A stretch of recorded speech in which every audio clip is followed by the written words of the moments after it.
Wonderful. All right. So before we begin, a quick note. The information shared today is for educational purposes only and is not medical advice. Please consult a licensed medical professional for any health concerns. And if you have questions, please put them in the chat box and we will answer them during the Q&A portion of this webinar. And now it gives me great pleasure to introduce Amybeth Whissel. Amybeth is a national board certified health and wellness coach, health supportive chef, and certified applied functional medicine practitioner. She specializes in plant-based nutrition and trained at the Natural Gourmet Institute and the Institute for Integrative Nutrition. In her private practice, Amybeth takes a functional medicine approach to help clients address root causes and align their daily lives with their core values and health goals. Welcome and thank you so much for joining us. Over to you, Amybeth. Thank you so much. Appreciate the warm welcome, Jessica. Welcome, everyone. Today is going to be a great introduction into the brain health world. We're going to dive into a number of different topics, but again, those webinars and resources that Jessica mentioned are a great place to get a more in-depth look. And of course, our coaching program is a great place to start taking action on all the things that we will talk about today. So let's begin. Why do we need a roadmap? What is the point of it? What's the purpose? Getting started with brain health can feel overwhelming. Where do we start? What matters the most? What action should I take first? That's why we created this roadmap, to provide you with enough information to start taking action quickly, not just having information for the sake of learning. There are any number of really incredible books about brain health, among them, Mind Your Memory, which Jessica mentioned. But sometimes a 10, 20-hour in-depth book about brain health is a great resource to refer to, but it can be overwhelming and doesn't exactly spur a, okay, now I know exactly where to start kind of vibe. So we want to have this roadmap because that will give us a quick way to identify what are the key areas of focus that we want to look at and how can we start making meaningful changes right away. So again, it's practical and it's actionable. You're going to learn the core areas of brain health, what might be affecting them, and where you can focus first. That way, you can deepen your learning over time by using the resources that we mentioned, the webinars and our YouTube channel and our website. Now, the roadmap is available, as we said, in full color as a free downloadable version that you can alternately print it at home. And the nutrition section is 3 pages deep. And if you even took action on 3 or 4 things in there, you would already be ahead of the game. And there's another 15 pages after that. So it's really a great source of actionable information. All right, so let's dive into it. What does lifestyle have to do with brain health? Um, we started with this, the finger study in 2009, which looked at brain health and lifestyle factors. And it showed that exercise and nutrition, stress, and sleep can positively impact our brain health. That followed with Dale Bredesen's approach, which is multifactorial and started to bring in all of these other factors that we can try to address. He expanded the concept to eventually reverse cognitive decline, which, if you tune into the webinar on Judy Benjamin, you'll get to hear more about. It's really fascinating. Then the original research later grew into the worldwide finger study, which included the pointer study, which is a US-based study. And after 2 years, participants in the lifestyle intervention groups showed significant improvement, which further supports the role of healthy lifestyle choices. So what does all this mean? It means that we are no longer sitting around waiting for someone to make a pill that is going to help us. There have been millions and millions of dollars invested in Alzheimer's research. And as we've gone along, we've discovered that what makes Alzheimer's or other dementia related illnesses develop in one person is not necessarily the driving factor for another person. So if we are looking at all of these lifestyle factors and we're digging in on the things that we think we can make change around, then we're going to have a more positive outcome. We're going to be able to reduce our inflammation and reduce what potentially might be driving an illness dynamic in our own bodies. Okay, so what does this all mean? Let's start with nutrition. This is a big one, and it can be one of the most complicated topics. The reason being, you've probably experienced an episode of opening a newspaper or looking at a headline and seeing such and such food is the healthiest thing. This is going to save your life. You should eat it every single day. And then 2 weeks later, oh my gosh, you should definitely not eat that. That's going to make you sick, or maybe it's just not as great as we thought because it's been replaced by something else. I mean, kale could heal us all for a while. And I'm sure you've noticed. So what do we want to do? What are the guidelines around nutrition? We want to reduce our sugar intake. We know that for sure. Sugar has a really strong effect on our insulin levels, and we need insulin primarily, but not exclusively, for metabolic processes. We want insulin to function as a key to open the cell, to allow glucose to get in, to give us energy, to power our lives, right? But insulin also has a role in brain signaling and repair. And if we have tied up all of our insulin in our metabolic activity, then we don't have insulin left over to help us with brain repair. So that's why you've maybe sometimes heard of Alzheimer's relayed as a diabetes of the brain or a type 3 Alzheimer's. So, reducing sugar, what can we do? We can eat a lot of fruits and vegetables, and we can look at added sugar. That's a big one.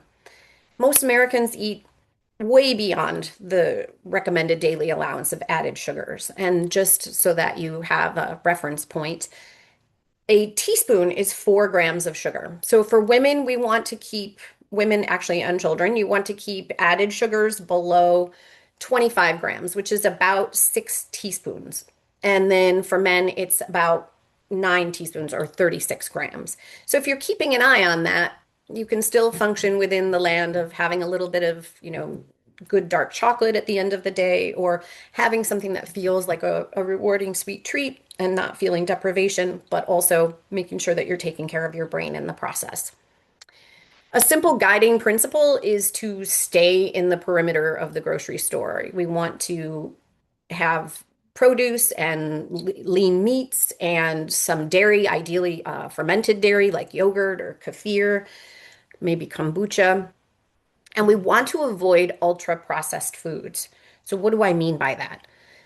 These are non-nutritive food-like substances, and basically they've been altered to a point where they don't really resemble to our bodies what they once were in nature.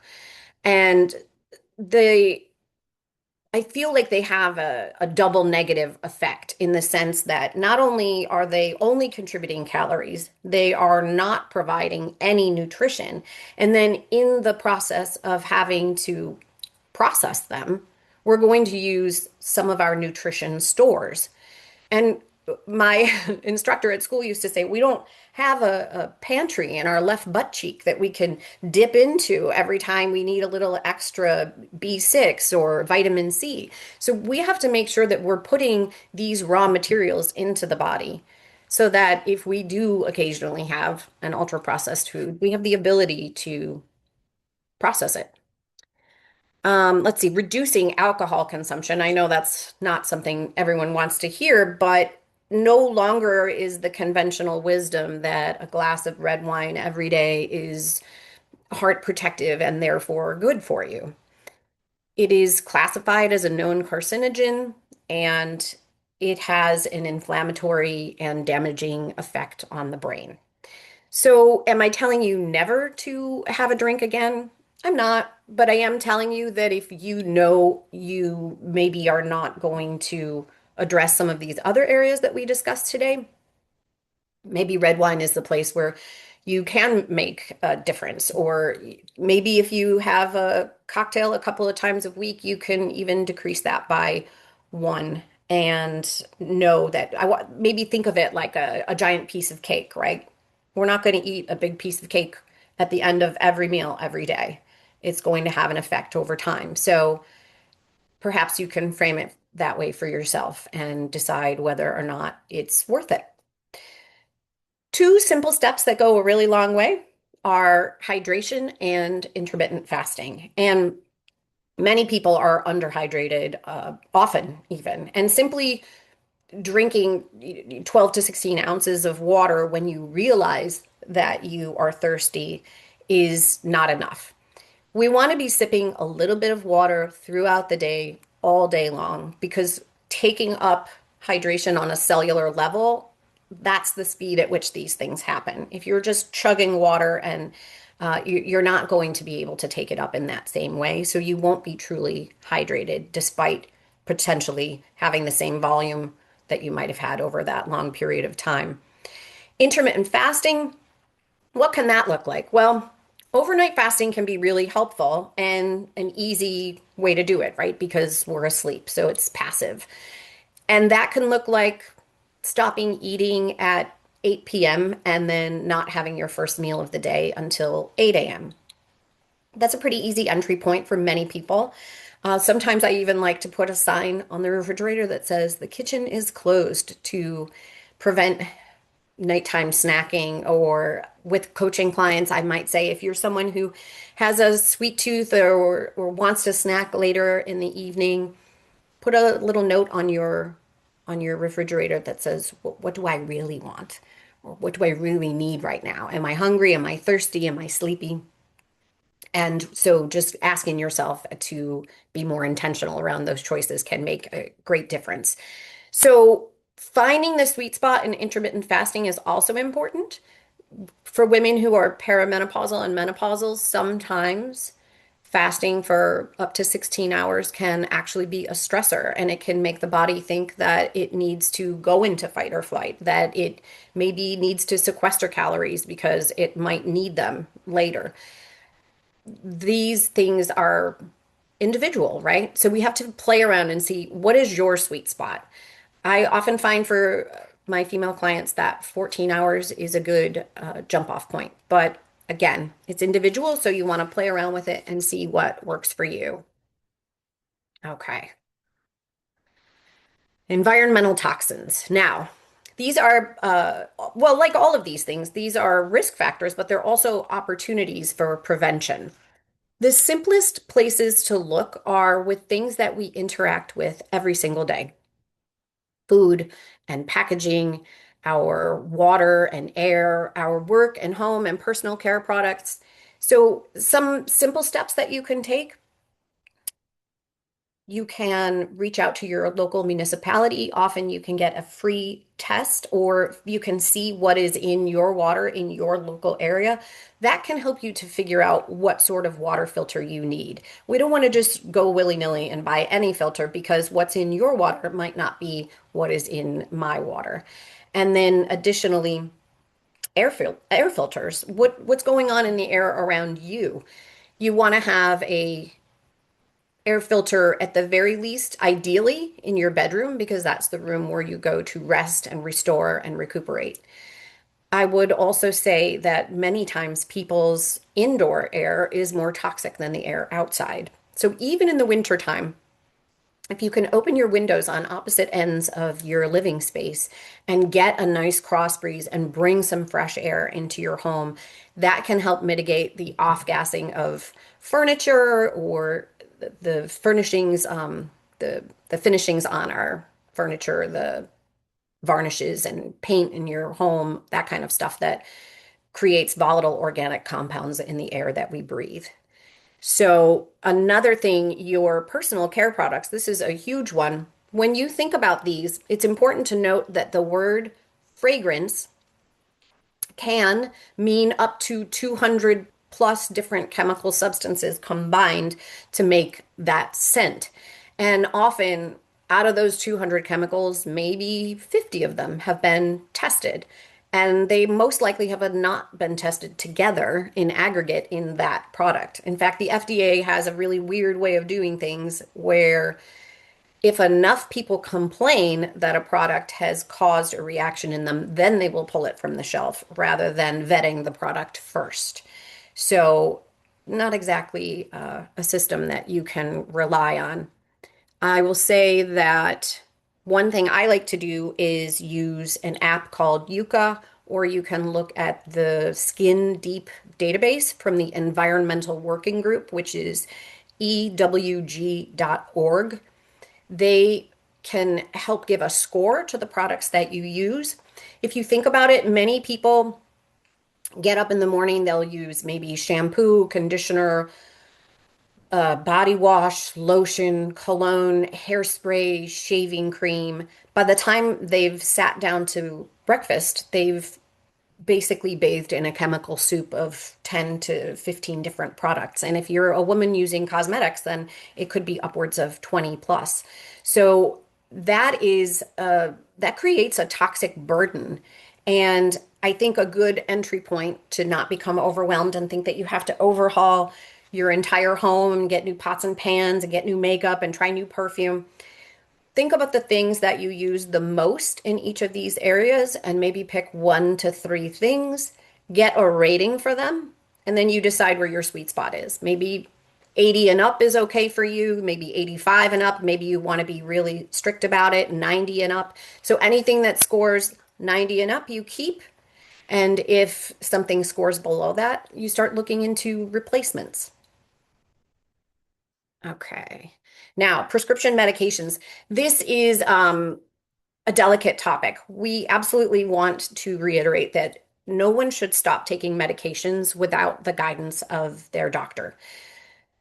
Medications can have unintended cognitive effects, and sometimes there are common side effects, sometimes it's rare, sometimes it's the action of multiple medications, and maybe you're taking something that you were taking 5 years ago and no one ever told you to stop taking it, or your doctor's practice changed. And we all know that our practitioners are overburdened and often unable within the current system to give as much attention to each individual case. So they may not necessarily be reviewing all of the medications.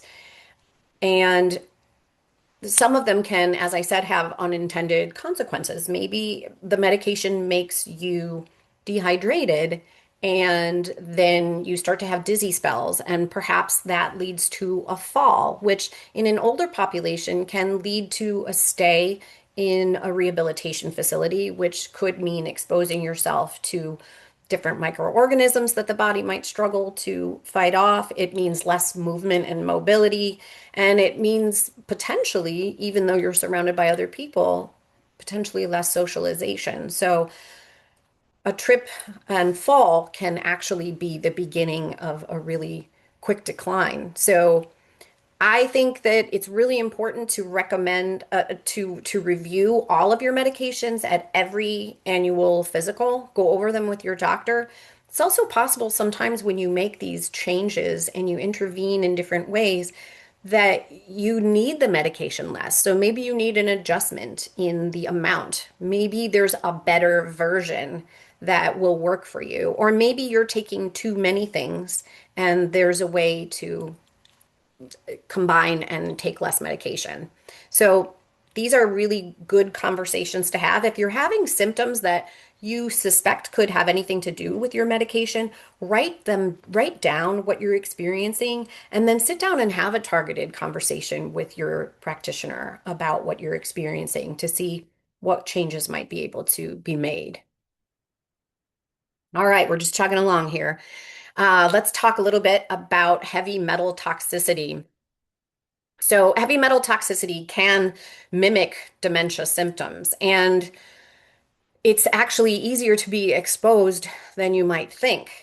Elevated levels, even low level exposure can affect your cognition. So say you have 4 mercury amalgam fillings in your mouth from 1983.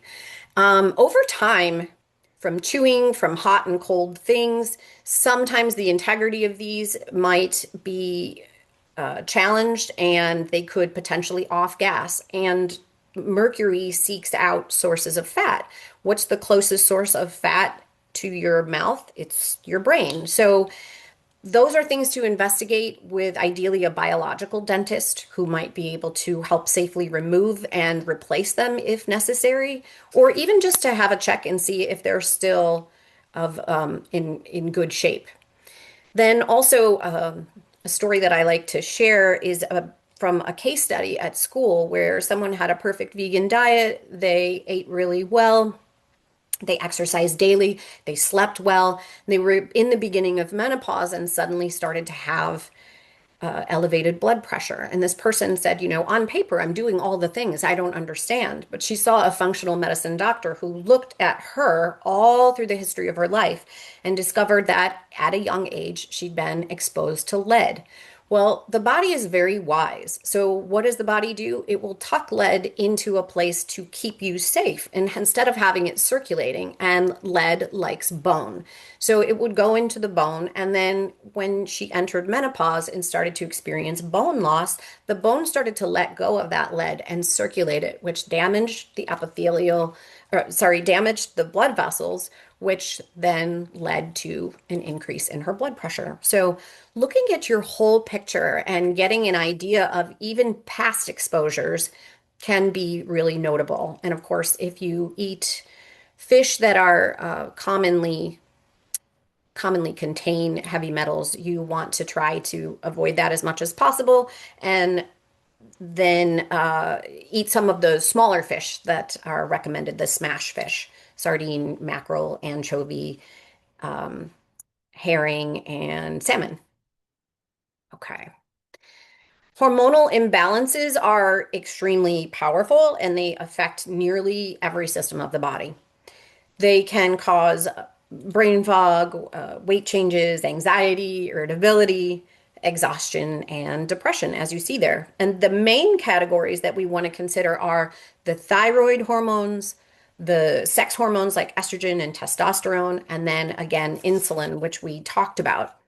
Now, if we were feeling, say, fatigued, I would recommend, I personally believe we have a lot of undiagnosed subclinical hypothyroidism in this country. So if you get your labs back and you fall within this number and this number, which is the deviation of the standard American population, basically being at this end or at this end doesn't necessarily mean that everything is okay, right? Often we're 1 or 2 points away from one end or the other, and we get that dreaded other F word that I hate. And it's not fragrance, it's fine. You're fine. If everything is in range, then you're fine.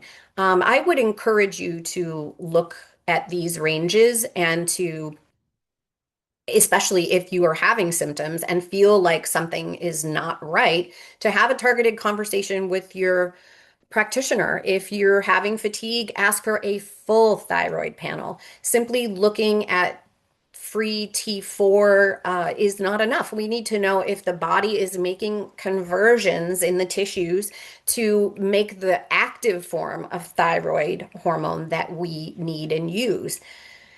And again, with our sex hormones, like maybe the levels are here or here, but something's being sequestered in another part of the body for a certain reason. We need to explore these things to find out. So, if you have fatigue, two that I would absolutely recommend are to have a full thyroid panel and not just looking at the T3 and TSH, and then also having a full iron panel, not just looking at serum iron, but getting all of those others, the transferrin and the saturation. These are important. And again, final time. Just you want to look at where you fall within these numbers and keep pushing to explore more if you think there's reason to, or if the reason you've been given isn't to your liking. Okay. So, inflammation from low-level infections.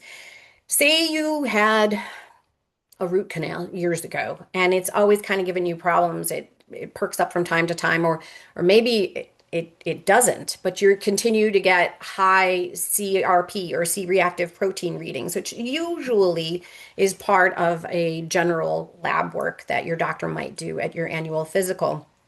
If inflammation markers are elevated and you don't know why, this is again another reason to investigate further. UTIs can create dizziness and also cause a lot of cognitive problems, especially in the elderly population or older population. Food sensitivities and allergies. If I'm eating the same thing day after day that my body sees as some sort of a low level threat, it's going to constantly produce a reaction in the body to try to mitigate that. And over time, that really takes a toll on our immune system. So, how do we minimize that? We want to follow an anti-inflammatory diet and try to keep our toxic burden as low as possible. We want to get help for digestive issues. Don't ignore it. If you have frequent loose stool, it means you're not absorbing the nutrition from your food because the transit is much too fast for your body to be able to do that. If you're chronically having constipation, which I always think it's interesting to ask people if they're regular and then hear yes. And then if you ask them how many times they have a bowel movement daily, they might say, oh, well, usually like it's every 3 days, which, some people have slower and faster systems, but generally speaking, we don't want the body to have the time to reabsorb the toxins and other waste products that it has worked so hard to take out of the body. So, the best ways to promote proper detoxification are to sweat and to drink as much water as we can and to follow an anti-inflammatory diet. Okay, let's see. These are a trifecta right here. We have physical activity, mental stimulation, and social interaction. Now, exercise is almost like a bad word for people. And if the pharmaceutical industry was able to take exercise and put it into a pill, it would undoubtedly be the most prescribed pill ever in the history of humanity. But I think it's important to try to reframe exercise as much as we can to movement. Let's call it physical activity, let's call it movement. What brings you joy? I mean, gardening can be exercise, and walking can be exercise, roller skating, or playing pickleball, or ballroom dancing. You just have to find something that brings you joy and that you won't mind doing, because telling yourself that you're going to do something that is not enjoyable, we're already hardwired to avoid these things. So your best bet is not only to pick something that's fun, but if you can couple it with a friend, obviously you're going to have that built-in accountability buddy, and then you'll also have that social piece, which is so incredibly important for brain health. We saw what happened during COVID to people's mental health and how the isolation really played out in the form of depression and anxiety and aggression. So I can't oversell the importance of socialization in terms of building new neural connections and strengthening our brains. Another thing I just want to circle back to exercise really quick. It's really important to make sure that you get 2 to 3 sessions every week of something aerobic.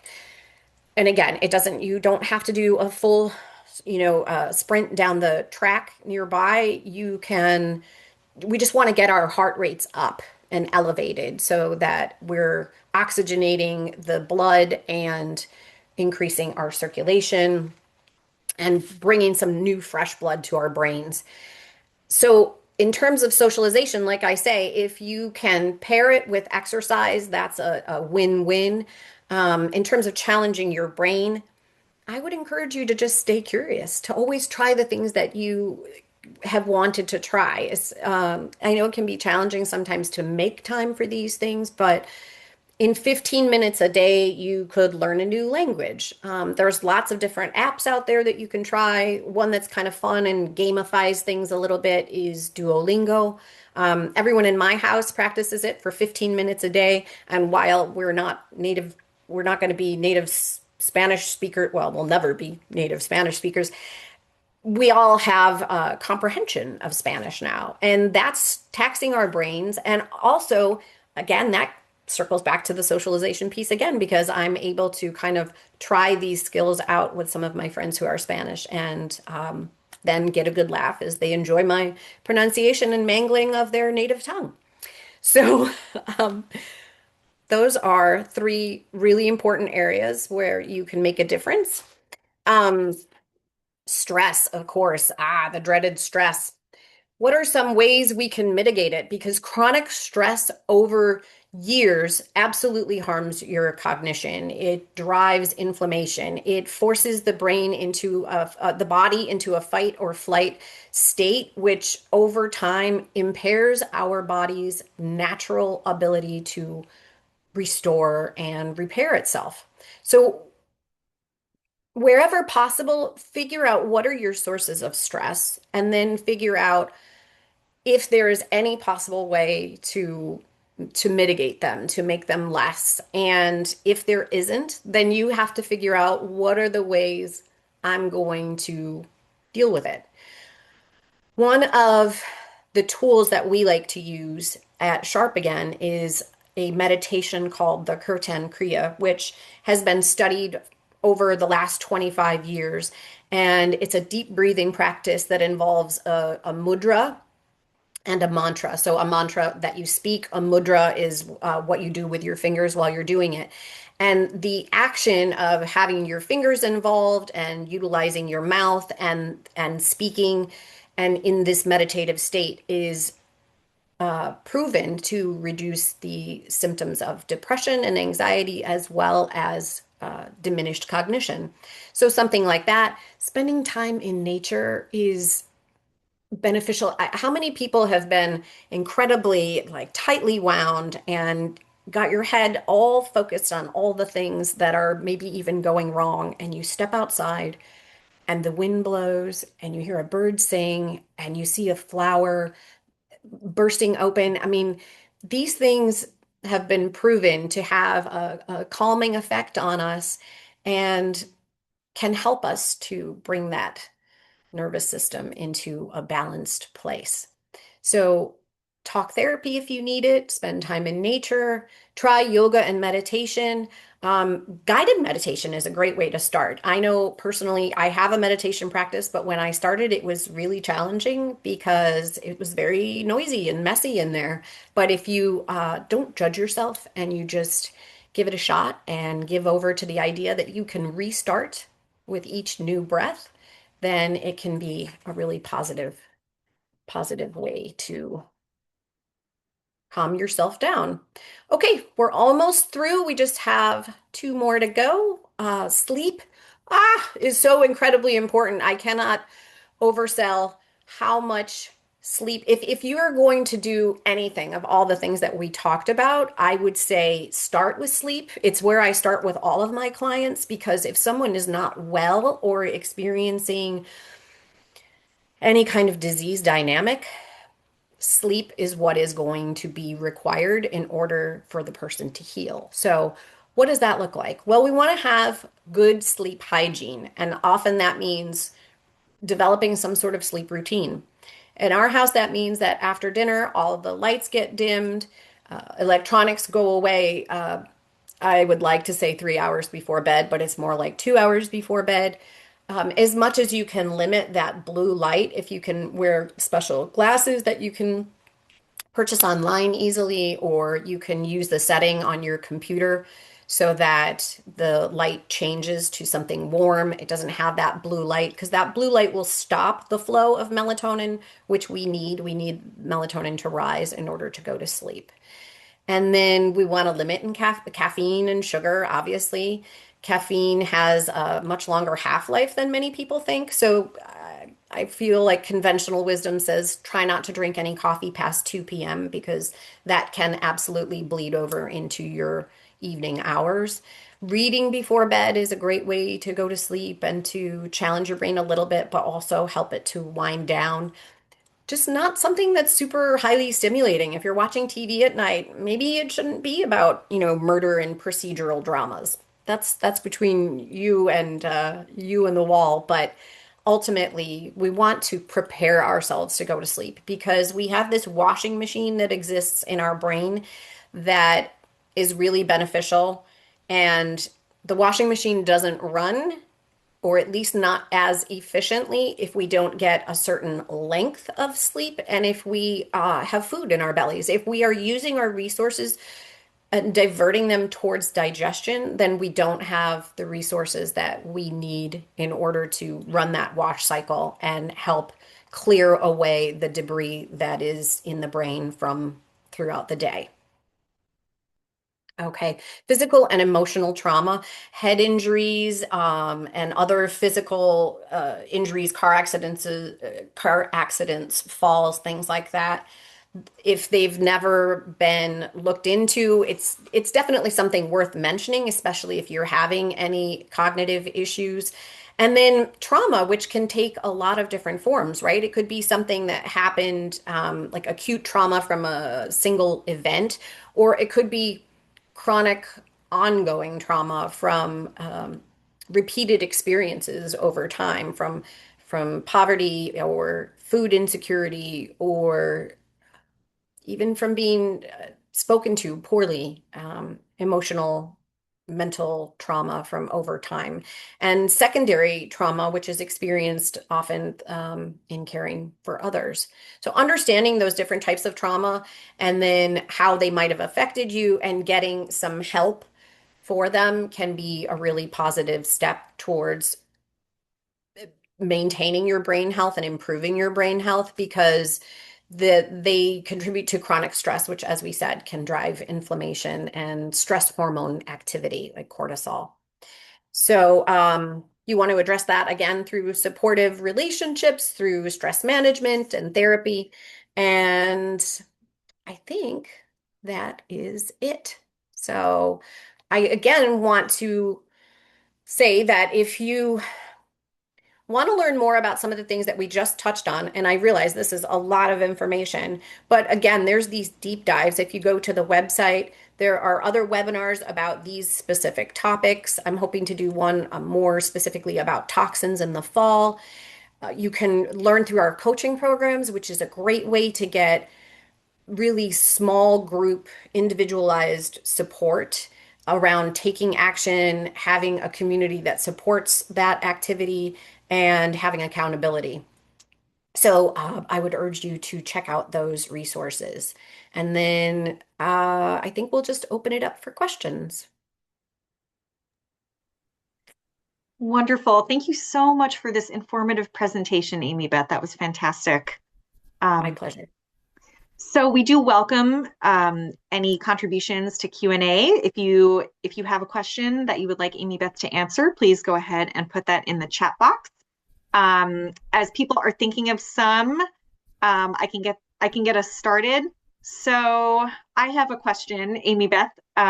What are some of the biggest dietary mistakes that people commonly make without realizing it? Oh, well, one of the ones that I think I see as a nutritionist is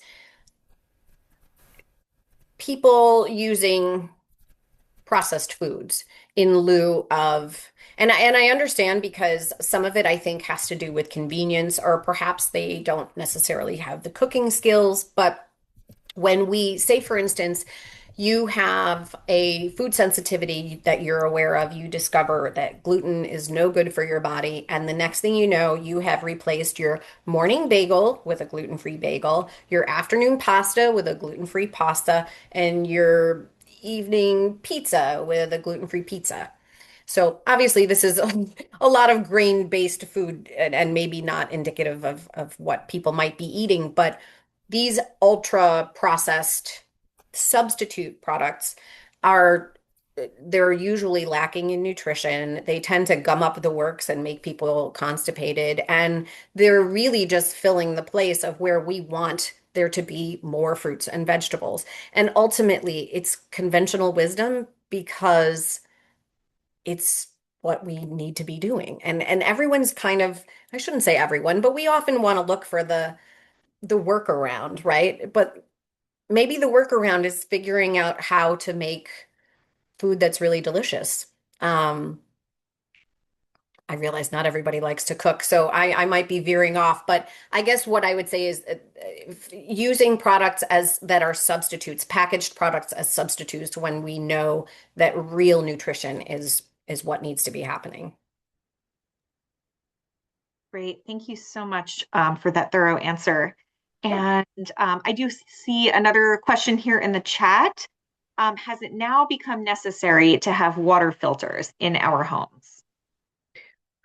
Okay, so that's a pretty individual. I can't say for sure without knowing what the water's like in your municipality. Um, I would say that I think most people probably do need some type of filtration, but at the very least, I would say try to avoid bottled water where if we never know how these things are stored, right? So if there's a flat of water that somebody left in a warehouse that's 120 degrees or it's by the roadside in the bright sun, it can definitely pick up all of it tends to absorb the BPA's and other chemicals from the water, and then we drink that. So avoiding bottled water is a great way to go. That's kind of, that didn't really answer. I would say testing your water is the best way to know whether or not you should get a water filter. Excellent. Thank you so much. We've got a couple more questions. Um, so another question, if you do not sweat easily, what are some recommended methods of detoxification? Okay. So if you've never heard of dry brushing, I think that's a great method. You can, before you have your shower in the morning, you can try to find a brush that is, oh, this is a tough one because try to find a brush that is made of natural fibers that is in line with your ethics. Having said that, you want to brush towards the heart. What this does is not only sloughs off dead skin, but it stimulates circulation and lymph movement, which can help with detoxification. So while you might not necessarily be sweating, you would be encouraging detoxification in that way. And I would say sauna if you can swing it. I bought a sauna bag, which is sort of a poor man's version, right? It looks like a sleeping bag and it uses infrared sauna. And I use that for detoxification to help me sweat. Honestly, it doesn't always. Sometimes I think too that we maybe you don't necessarily have to sweat. It's just getting that circulation going. And then we actually do detoxify through our breath more than we're aware of. So let's see, dry brushing, infrared sauna. Yeah, I think those are two good places to start. Great. Thank you so much. Another question. For people who currently live in independent living communities, whose food is cooked for them, what recommendations do you have? Hmm. Okay, well, I would say there's usually options. So I would opt for maybe to have sauces on the side. Often there are ways to mitigate dietary, uh, like say to ask for substitutions or to if you can see what is like leans most towards like a Mediterranean diet, or you can order things to like I said, sauces on the side. If you're allowed to say they're serving fish or chicken, can I have it broiled or baked instead of fried? I would say just looking for ways, if any option that they offer, the simpler the preparation of the food, the less complicated. And then maybe you keep your own sauces at home. Maybe you have a little bit of pesto in like a mini refrigerator or some salsa or a little bit of yogurt that you add some dill and a squeeze of lemon juice to. So asking them to prepare your food as simply as possible, but then having some little things that are health supportive and add to the satiety and deliciousness of the meal so that you can personalize it to make it something that appeals to you. I hope that I hope that helps. Great. Thank you so much. And another question. Sometimes people think that organic foods are just hype to be able to charge more for them, and that an apple is an apple. Any thoughts on this? Oh, so many. Um, there are studies that show that there is a decreased toxic burden for organic. I would say though that so this is kind of a twofold response. I can't afford to buy absolutely everything organic. So I stick to the Dirty Dozen and the Clean 15 because I know these are the things on the Dirty Dozen have been really heavily sprayed. I know, like, I want to make sure that my coffee's organic, my berries, my leafy greens. I'm going to I'm going to pay more for those things so that I can decrease the toxic burden there, but I'm not going to make myself crazy about it and insist that everything, especially things with like a harder peel, like a banana or a pineapple, those things we're not going to have the peel, so I can buy them conventionally and save a little bit of money. And it's an easy way for me to have a positive effect on my toxic load from my food perspective. Um, so I also think that some small farms are farming organically but can't pay for the certification. And so more than ever, I think joining a CSA and getting to know the farmers that actually grow the food, having some sense of where your food actually comes from in the food system, I think is really makes a difference because when you cultivate those relationships, you can have those conversations with the people that grow your food. I'm not saying this is, accessible to everyone, but I I do think that that can be more nutritious food because it may have just come out of the ground and you're eating it within a few days rather than something that sat on a truck for, 2 weeks and crossed the country. So I did kind of veer off a little bit there, but um, I do think that there is a benefit. I've read studies that show that. So I just try to eat organic where it makes sense. Great. Thank you so much. And we have another question from somebody who would like your thoughts on food plans. And the question is it better to be whole foods plant-based or some other food plan? And which food plan do you feel is uh, most supportive of brain health? Um, I mean, I feel like the consensus is that a Mediterranean diet is pretty supportive for your health. You have your healthy fats. They tend to eat a lot of good quality produce and lean meats. And the cultures where dairy is fermented are documented as having like uh, good, healthy guts with teeming with beneficial pro-organisms. I think that that's a difficult, everybody has their own thing, right? Like I could say that a vegan diet is the best. And often I think that vegans feel a vegan diet is best because it has an ethical leaning to it as well. But not everybody thrives on a vegan diet because of their own unique body chemistry. I would say if I was going to have to pick one, probably Mediterranean leans towards that. But I think that if you don't get bogged down. Sometimes it really also depends on the person. Some people want a plan because having those sort of parameters makes it easier for them. Other people feel restricted by it. So I would say that if you feel like a plan is beneficial for you, Mediterranean, and otherwise just having sort of a some guidelines within to make your decisions around can probably feel more freeing or less restrictive. Terrific. Thank you.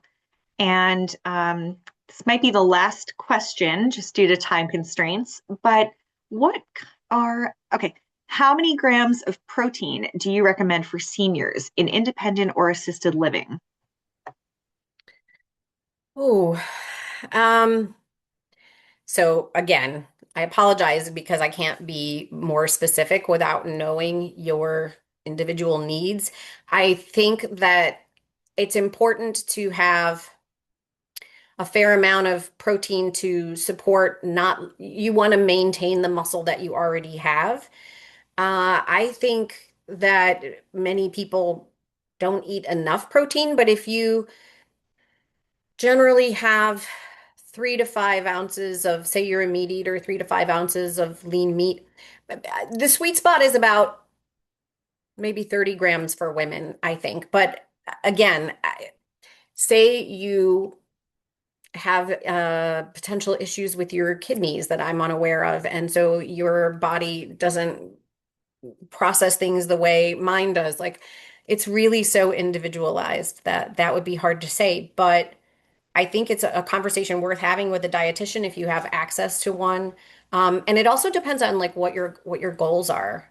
Is it to maintain muscle mass? Is it to gain muscle mass? Like what the intent is going to change the amount as well. Wonderful. Thank you so much, Amy Beth. All right. Well, we are just about at the end of the hour. Let's see. We've got like a couple more questions. Maybe we could do one more if Okay. that's okay. One more. So, um, what food is good for regularity? Oh, well, most Americans don't get enough fiber, right? And so, the standard stuff that you might think of, like beans and other legumes, cruciferous vegetables. I think that just making sure, if you make sure half your plate is filled with veggies, and then, if appropriate for your diet, adding in some nuts and seeds, and just making sure that you're kind of really, it's funny because people want to avoid carbs, right? But then they forget that like broccoli is a carb and carrots are a carb. So I would say that if you're making sure that your carbs are more plant-based than just grain-based, that's where we want to start. That's our entry point. I also think that if you tend to have a slow system, that it can be beneficial to add psyllium, which is kind of having a moment right now, but I've been a big fan of it. It's really great for gluten-free baking, because it gives a little bit of structure. But psyllium added to it can be added to water. It's basically what you would find in Metamucil, only in Metamucil you'll also have like dye and sugar and things like that. So just using a little bit of that, but starting off slow because it can maybe move things along a little too quickly and too harshly at the outset. So I would start slow and increase, maybe start at like a teaspoon in a smoothie or water if you don't mind it, and then increasing up to tablespoon, tablespoon and a half, or even two if that's what works for you. All right, wonderful. Well, thank you. I just want to say thank you so much to everybody who has joined today's webinar.